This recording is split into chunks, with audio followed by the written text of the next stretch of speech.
Hello my friends and welcome back. Thank you very much for being with me again today. Well, I got some bad news for the big club, the first club owned by the United States of America and for its plantation servants, vassals, slaves, and that is the second club that's forming with the leaders under the leadership of Russia and China and India is getting a new member, and this member is coming via BRICS, and that is Algeria. You might say, what's going on with Algeria? Well, Algeria has some energy that Europe wants, so I don't think it's very beneficial for the first club that Algeria is going to be part of the second club. But hey, don't say Algeria is already safe because a little regime change could happen. This article comes from Sputnik. It's from today, the 7th of November 2022. This is the title. Algeria reportedly applies for BRICS membership. Not good. The president of the North African nation previously said that Algeria may be interested in joining the bloc, adding that it largely meets the conditions for entering BRICS. And I'm quoting, Algeria has made an official application to join BRICS, media reported, citing Foreign Ministry Special Envoy Leila Zerouki. Made an official application to join BRICS. This comes after Iran and Argentina earlier this year also announced they were seeking membership in the group. Moreover, BRICS International Forum President Purnima Anand noted that Turkey, Egypt and Saudi Arabia may, quote-unquote, very soon follow them in applying.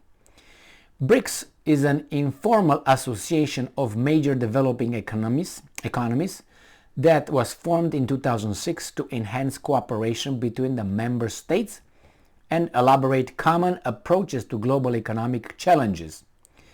The countries in the bloc represent around 40% of the global population and around a quarter of the world's GDP.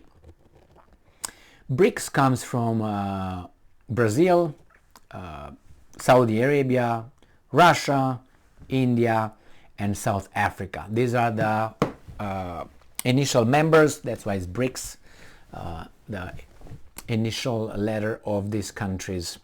So, Algeria. And alright, let's say Algeria. Algeria has energy. Not good for the Europeans. First thing. The second one, we have Iran. Not good for the Europeans and the big club, right? Then you have Argentina, strategically very well located. Then if we have here Turkey, Saudi Arabia and Egypt, if these countries will be admitted into BRICS, that's a little step into being formally admitted into the non-official second club. The second club is in a period of emerging, of forming, and it doesn't have a name yet, but the countries do not want to, how should I put it, officially, as you have, for instance, the other club. The other club is not official club. Okay, that's the first club. That's the way I name it. But if you look around it a little bit, you see United States being the leader of NATO, and then you have a few countries that are really the servants, the vassal states of United States, which are mainly in the European Union. Some of them really wanting to be vassals, the other ones being, they have to, otherwise, they will be helped to be members of this club. As you know, the European Union has no independent foreign policy that is dictated by the big boss. It's an apparent freedom or independent foreign policy coming from the European Union, but it's not. One of the examples is just the example with what's going on in Ukraine, where at one command, European Union states voted to impose sanctions on Russia. Not that Russia has anything to do with the European Union, but somehow the big boss told them they have to do something against Russia, which they did, which ultimately resulted in the European Union shooting itself in the foot, and it's still hurting. And they continue to shoot for the other foot by trying to put all kind of oil caps and more sanctions. Good luck to you.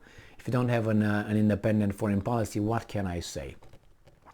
In the meantime, your friends or whomever blew up your Nord Stream 1, Nord Stream 2 pipelines. So that means you're going to go to Algeria to get what? This, which is zero, because Algeria right now is going to belong to the other group. At least, it shows its allegiance. And it's going to be harder for the Europeans to cut deals with those guys. And again, not that they will cut or not cut. The thing is, once they, let's say, make some deals with Algeria, then you're going to be Trump coming and saying, hey, Algeria can always blackmail you, like they said about Russia. Russia can always blackmail you if there's a problem. Well, like this, anyone can blackmail you when there's a problem.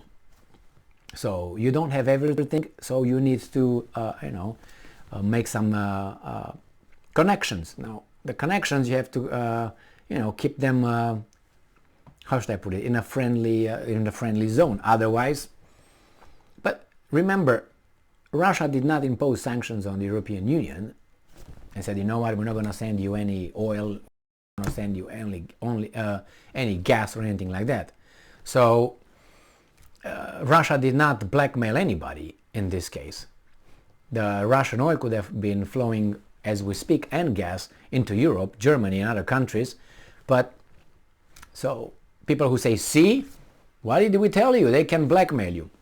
It was not blackmail. It's a fabricated situation in a certain kind of location where two big countries are meeting, one of them fighting in a proxy war with the other one's minions, and it's an artificial crisis for the Europeans, who were told, now you got to get rid of the Russians from your market because we are coming in with a premium liquefied natural gas, for instance, LNG, and see, we told you, they can always blackmail you. Yeah, but now you can blackmail me. Now they totally control the market, or at least they will, since the Russians were kicked out. It's okay, Algeria, they lost Algeria. Bravo, bravo, European Union, good job. Thank you very much for being with me again today. Stay strong, stay smart, look for the truth, and be just.